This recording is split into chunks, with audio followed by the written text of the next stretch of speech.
Buenas tardes. Vamos a dar inicio al seminario del psicoanálisis y el humano. Bueno, ahora bien, este seminario surge del interés de construir un espacio de difusión académico alterno al institucional universitario que permita entablar una articulación entre el psicoanálisis y problemáticas de las ciencias sociales. Esto desde una postura heterodoxa del psicoanálisis, en el sentido de buscar el intercambio entre colegas que generalmente no comparten espacios de trabajo, y de esta manera posibilitar un diálogo que escape a lo común, en tanto incluye psicoanalistas publicitados como psicoanalistas que trabajan desde los márgenes. Aparte de este seminario, en el grupo Psique Zoom Político hemos venido trabajando diferentes proyectos, entre ellos el curso sobre el libro de Piera Aulanier, La violencia de la interpretación, el curso vacacional Adolescencia y Psicoanálisis, el curso del libro El Antiedipo, Capitalismo y Esquizofrenia, de Deleuze y Guattari, y actualmente, en calidad de grupo operativo, desde la concepción de Pichon Riviere, trabajamos el libro Un singular plural de René Caes. Con todo, extendemos nuestro agradecimiento a la Casa del Libro Total, pues muy amablemente ofrecieron sus instalaciones para el seminario. Sin embargo, debido a la pandemia que hoy nos aflige, estuvimos obligados a cambiar los planes y, ajustándonos a las condiciones que teníamos a la mano, decidimos realizar el proyecto, pero ahora bajo la modalidad virtual. Hecho este preámbulo, hoy comenzamos con la ponencia del psicoanalista Bruno Bonoris, licenciado en Psicología de la Universidad de Buenos Aires, magíster en Estudios Interdisciplinarios de la Subjetividad en la Facultad de Filosofía y Letras de UBA, doctorando en la Facultad de Psicología de la UBA y docente en la Universidad de Buenos Aires, docente de posgrado en Argentina, Chile y México, ex becario de UBA-CIT, investigador de UBA-CIT, residencia completa en Psicología Clínica del Servicio de Salud Mental del Hospital General de Agudos José María Ramos Mejía, coordinador de la sección Subjetividad y Medios de la revista El Sigma, miembro de APOLA, Sociedad Psicoanalítica, y autor de artículos en revistas nacionales e internacionales. Autor, asimismo, del libro El nacimiento del sujeto del inconsciente, publicado con la editorial Letra Viva en el 2019. Con todo, nos sobra resaltar la paciencia y el interés del doctor Bruno, quien decidió continuar acompañándonos pese a los cambios. Antes de iniciar, agradecemos por la difusión del evento a la doctora María Isabel Punta Rodolfo y al doctor Ricardo Rodulfo en Buenos Aires. Qué pena, Isabel Punta Rodulfo y el doctor Ricardo Rodulfo en Buenos Aires. A la Casa Naranja en Medellín, a los colegas de Joyta en México, a los seguidores de la página Psique Zoom Político y a todos los participantes del evento. Así, damos inicio a este seminario con la ponencia del psicoanalista Bonoris, titulada La realidad sexual del inconsciente. Muchas gracias.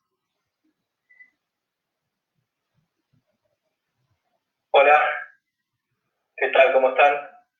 Bueno, espero que me estén escuchando. Cualquier cosa, alguno de los chicos por acá me avisa. Bueno, en principio quiero agradecer la invitación a los amigos del Psique,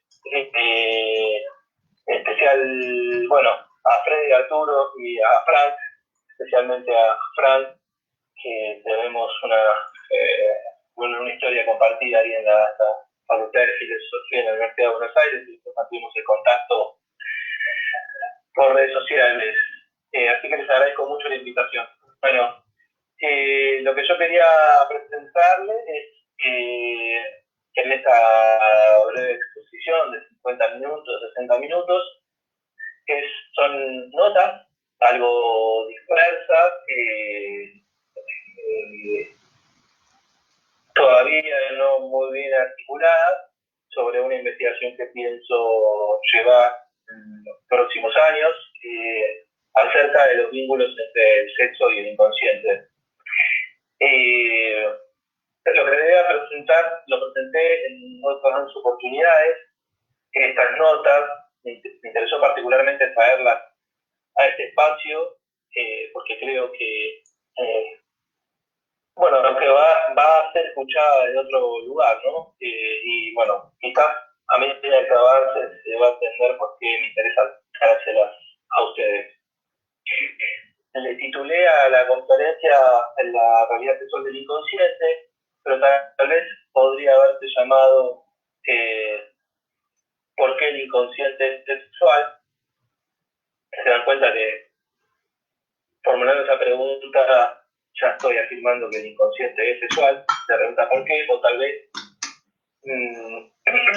todavía siendo menos asertivo, podría haberse llamado ¿es el inconsciente sexual?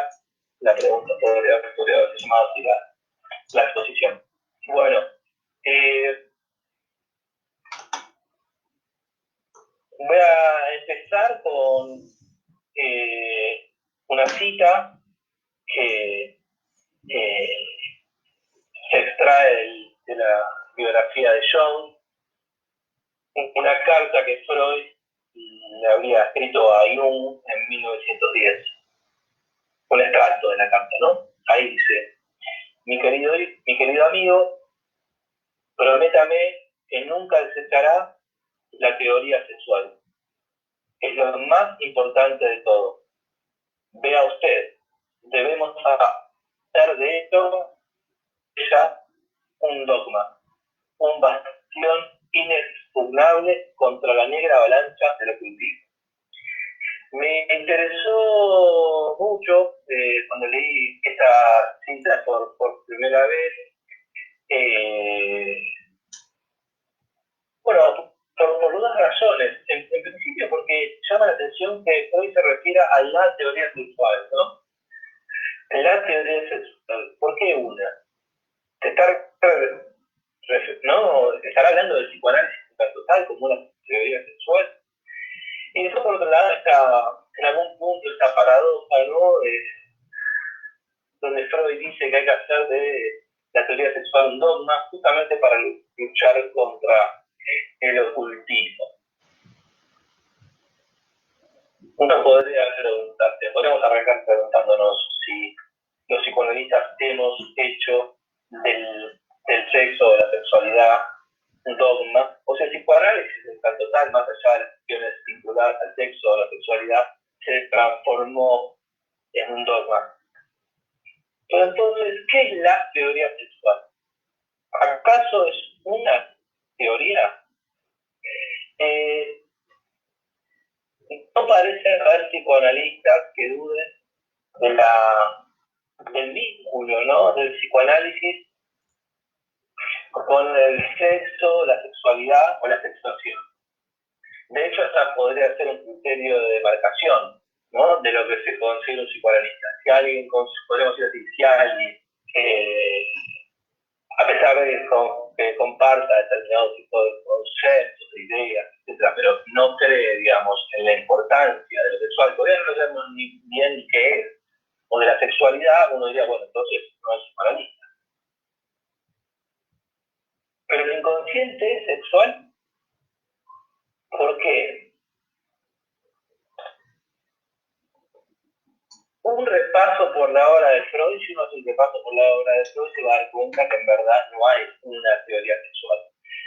Más bien, parece que la sexualidad invade todas sus hipótesis transversalmente, ¿no? Como una especie de imperativo epistémico. Fíjense, ¿no? Una serie de teorías que uno puede encontrar en Freud vinculadas al sexo o la sexualidad.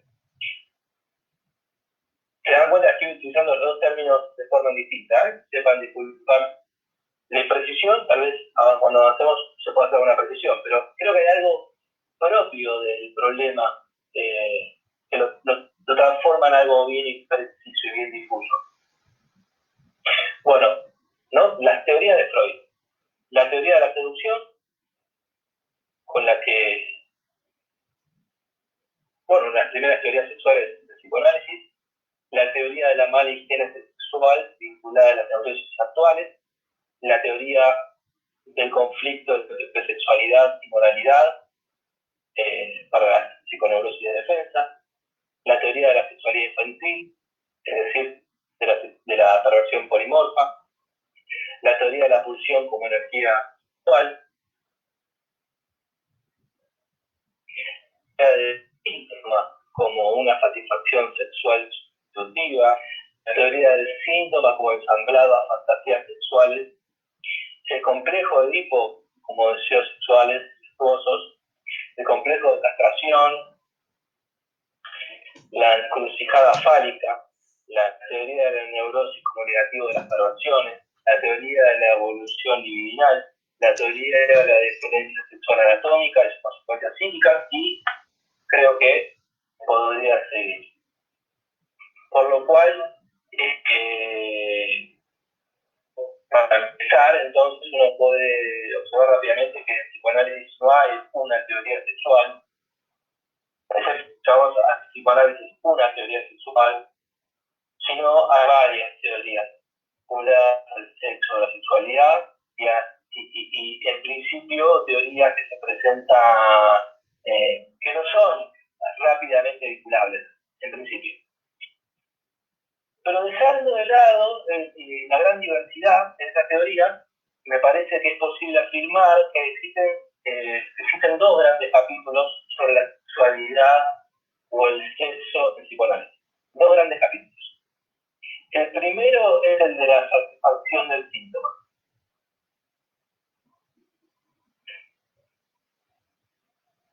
Me parece que una de las ideas principales del psicoanálisis vinculadas al síntoma es esta doble faceta del síntoma, ¿no? Por un lado, ser un mensaje cifrado, una verdad reprimida, y asimismo una satisfacción sexual sustitutiva.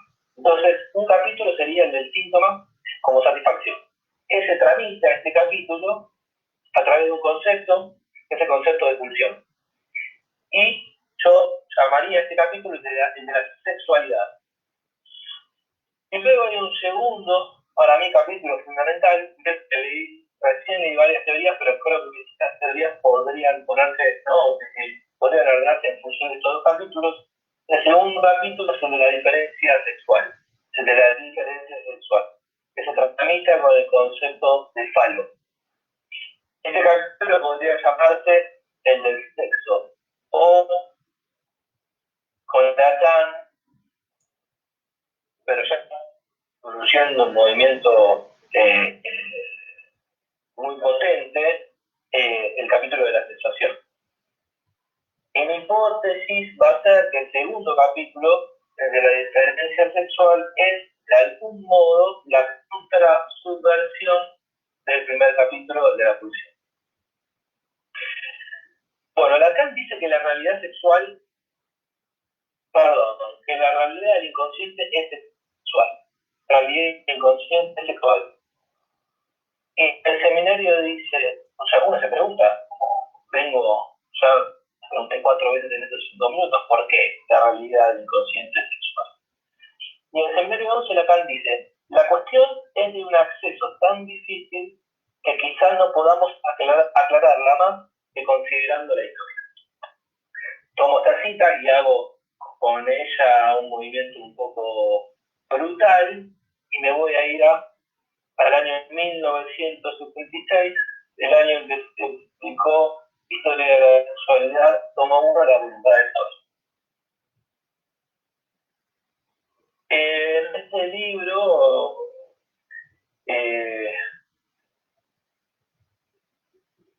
importantísimo, ¿no?, para el pensamiento contemporáneo, pero sin embargo tengo esta impresión, después ustedes me dirán si la comparten, algo desestimado por parte de los psicoanalistas.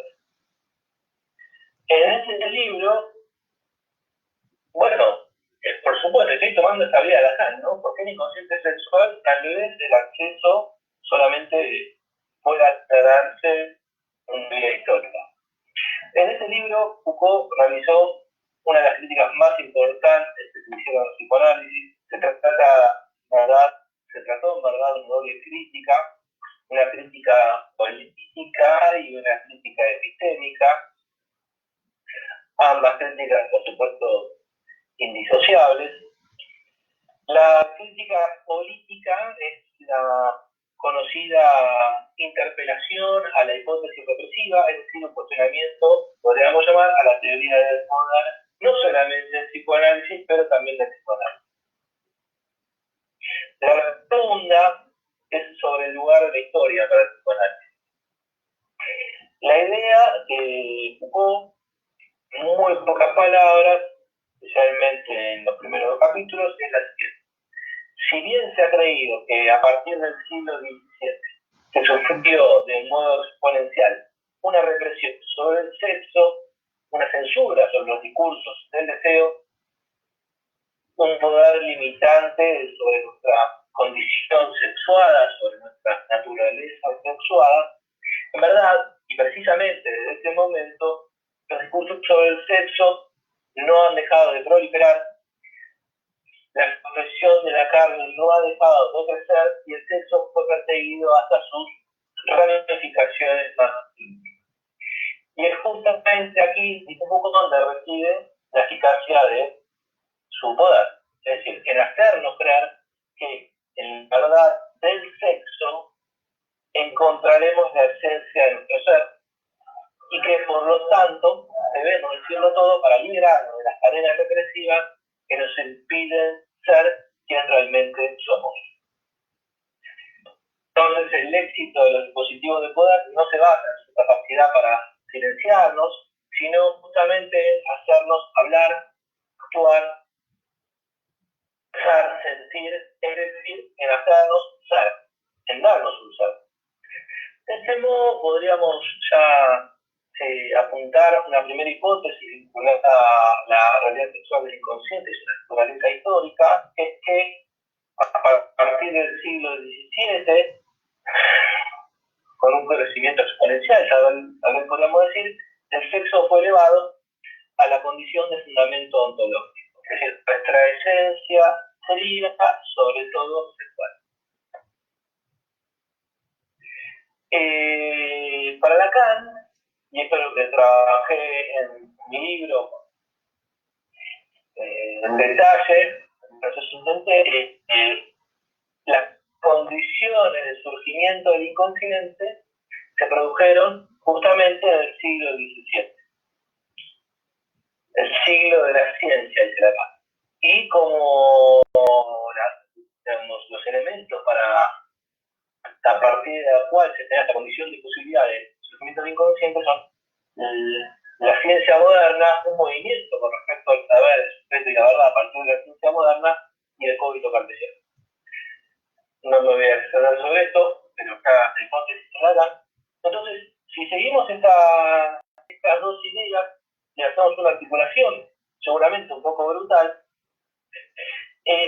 podemos, ¿no?, conjeturar provisionalmente que el inconsciente surgió precisamente en el momento, con las condiciones de surgimiento del inconsciente se dieron, precisamente en el momento en que el sexo quedó elevado al estatuto de categoría ontológica. Es decir, el momento en que la pregunta por el ser gravitó alrededor de la posición sexual. Y acá una pequeña crítica a la crítica de Foucault, o al menos un pequeño comentario a la crítica de Foucault. ¿No es la dimensión del psicoanálisis concomitante con el nacimiento no solo de una exhortación a buscar la verdad del ser en el sexo, sino precisamente de un padecer específico vinculado a este imperativo?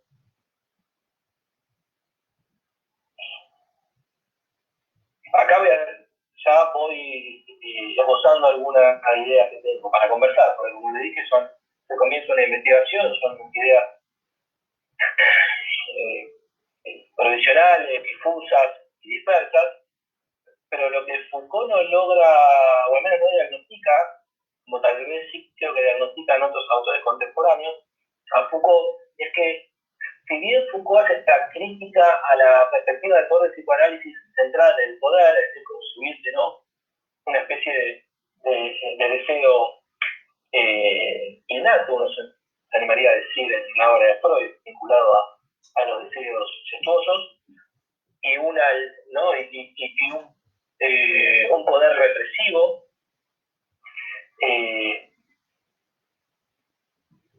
Si Foucault se fija ahí, tal vez lo que Foucault no logra articular, o lo que no dice,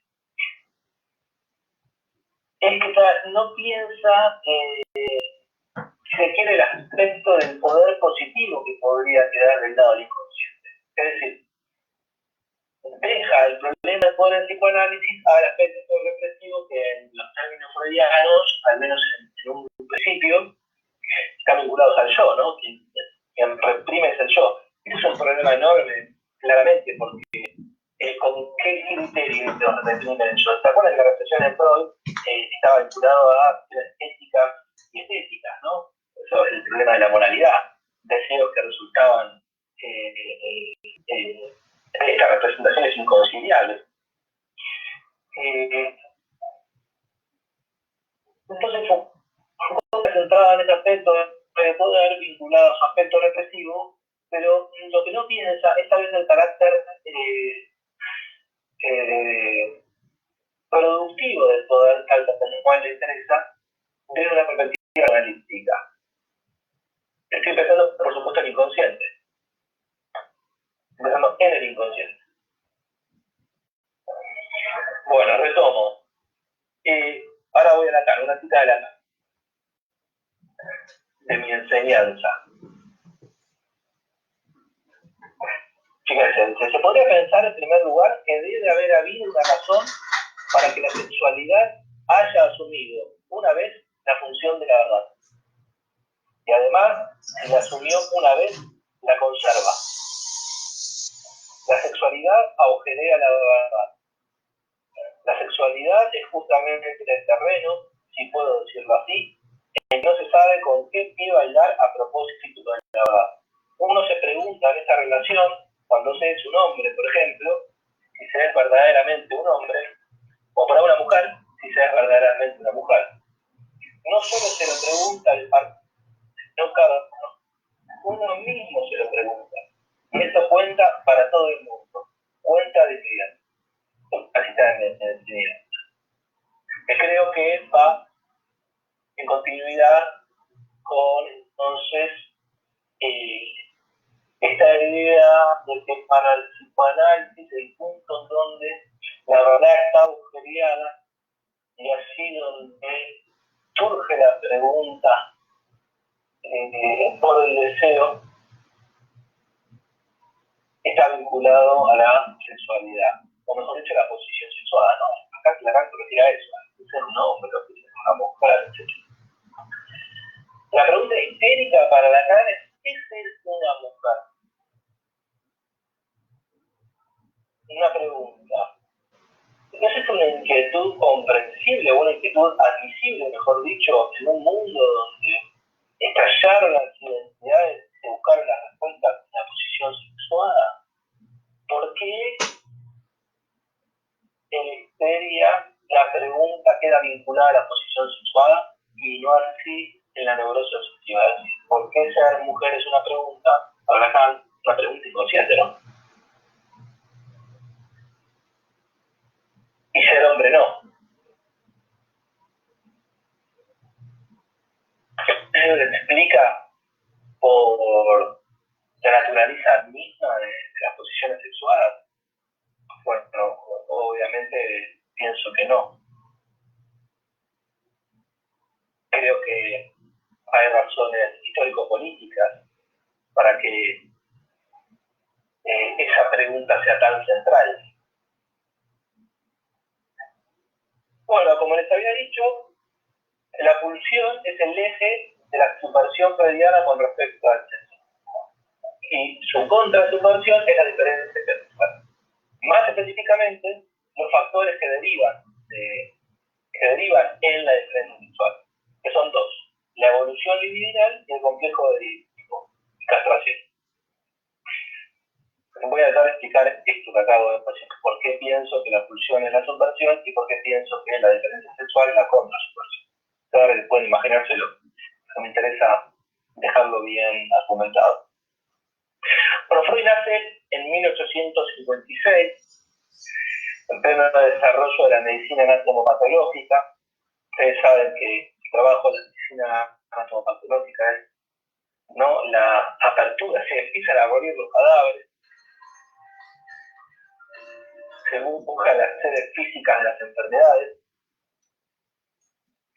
y los psiquiatras, por supuesto, no la encuentran y parece que nunca lo harán.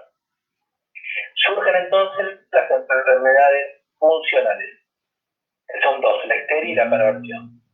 Está claro, ¿no?, este problema, en la medida en que los psiquiatras siguen el modelo, el imperativo epistemológico de la medicina anatomopatológica, pero no dan con esos criterios, es decir, la localización física de los diferentes cuadros psiquiátricos, empiezan a utilizarse términos que bien podríamos considerar eufemismos, que siguen utilizando aún, como lesiones dinámicas, lesiones funcionales, que dan lugar a determinado tipo de enfermedades. En este caso, la histeria y la perversión.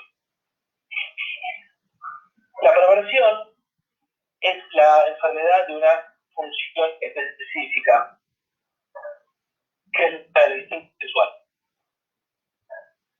Es muy interesante porque nadie conceptualizó esta función. Sencillamente se sabía que existía. O sea, hay instinto sexual. Hay un propósito en la sexualidad que es la reproducción. Toda expresión de él que no se corresponda con el propósito de la naturaleza debe ser considerada perversa. Nace entonces la homosexualidad, que nada tiene que ver con la sodomía. Y acá vuelvo a la pregunta, ¿no?, de inicio. La sodomía es una categoría ético-jurídica. Y la homosexualidad es una categoría ético-ontológica. El sodomita hace cosas, actúa. El homosexual es. La homosexualidad es el signo más claro de cómo la sexualidad se eleva a la dignidad del ser. Fíjense esta cita de Raskin. La perversión del instinto sexual no debe confundirse con la perversión en el acto sexual, puesto que el acto sexual puede ser inducido por condiciones que no sean patológicas. El acto perverso concreto, por monstruoso que pueda ser, no es clínicamente decisivo. Con el fin de diferenciar entre enfermedad, perversión y vicio, perversidad, hay que investigar toda la personalidad del individuo y el motivo original que conduce al acto perverso. Ahí se encontrará la clave del diagnóstico. Entonces acá los elementos están bien claros, ¿no? Y esa es la diferencia entonces entre el sodomita y el homosexual. Y por eso la sodomía es una categoría ético-jurídica y la homosexualidad es una categoría ético-ontológica, porque a partir de las ciencias sexuales puede haber actos perversos que no conduzcan a una perversión, ¿no? Es muy claro, es muy interesante, porque uno puede ver, ¿cómo decirlo? Se despista una noche, ¿no? Si tiene una relación con alguien del mismo género, pero bueno, en caso de eso tal vez uno hablaría de ser meramente un acto. Yo que sé, me tomo una copa de más, ya está.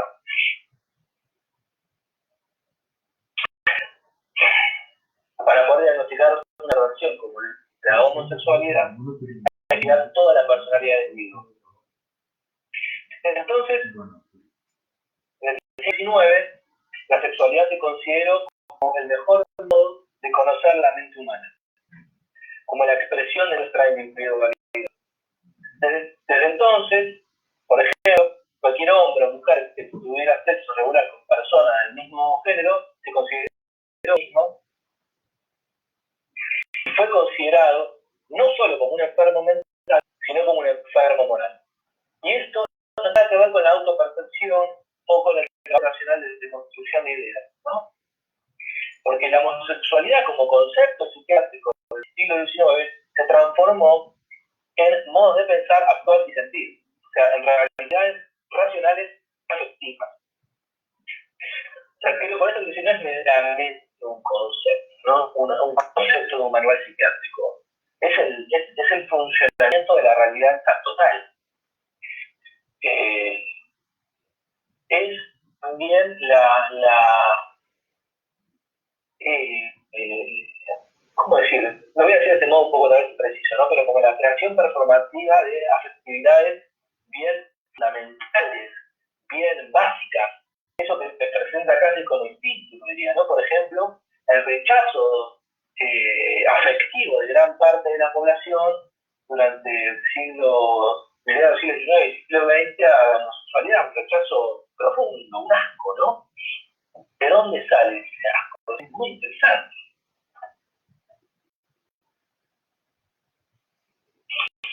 En 1905 Freud publicó 3 ensayos.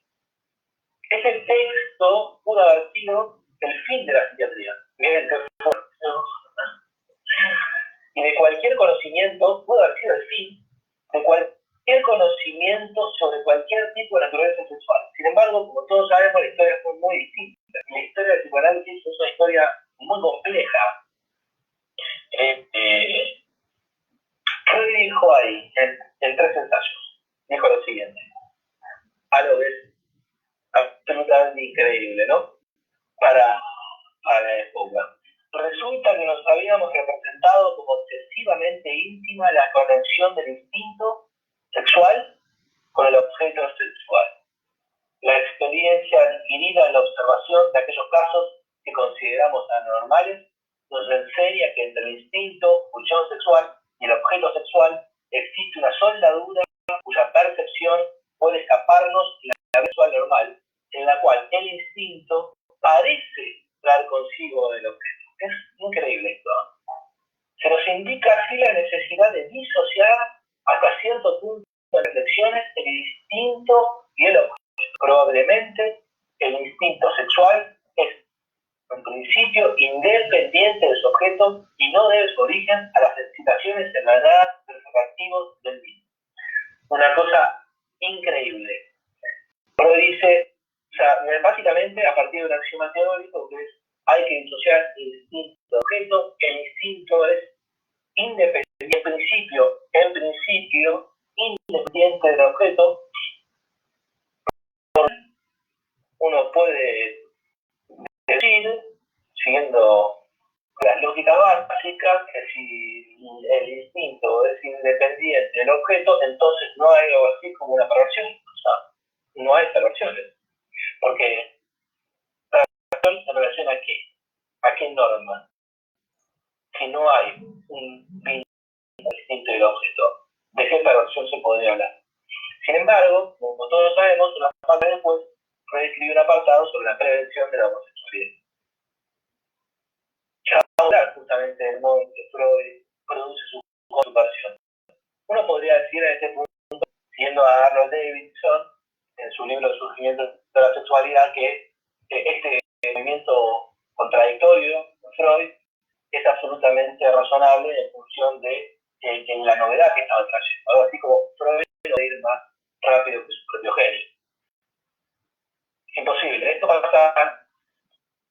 pasa muy a menudo en todas las personas que tienen creaciones de esta índole. O sea, no logran advertir las consecuencias infernales que tienen estas ideas. Freud, bajo ningún punto de vista, pasó no mucho tiempo hasta que alguien pueda verla. Piensen que hasta fines del siglo pasado la homosexualidad era considerada una perversión para el psicoanálisis.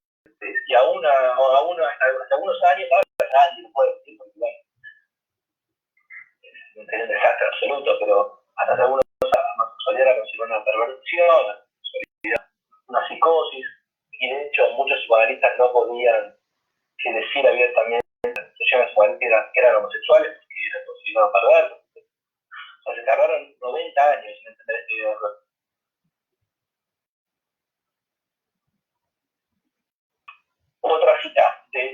ese texto.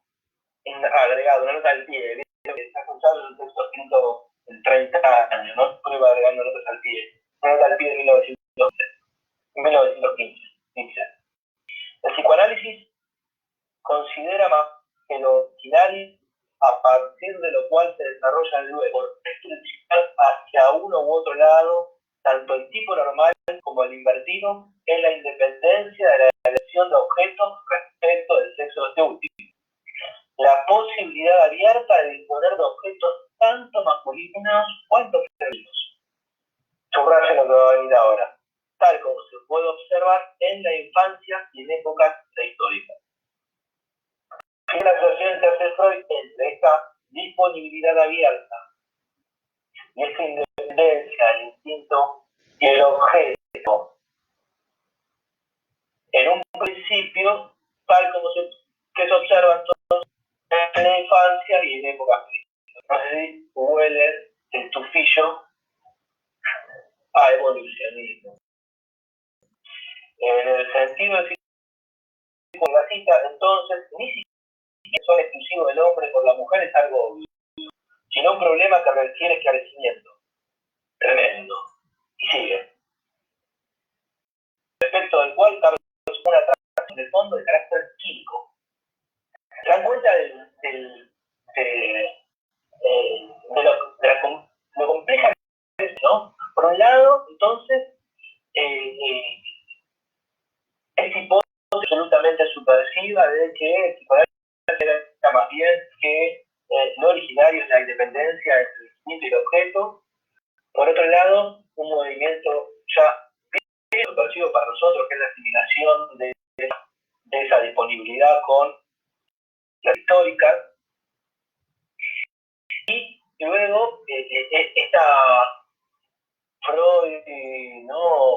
Se mete por la ventana aquello que había cerrado por la puerta en función de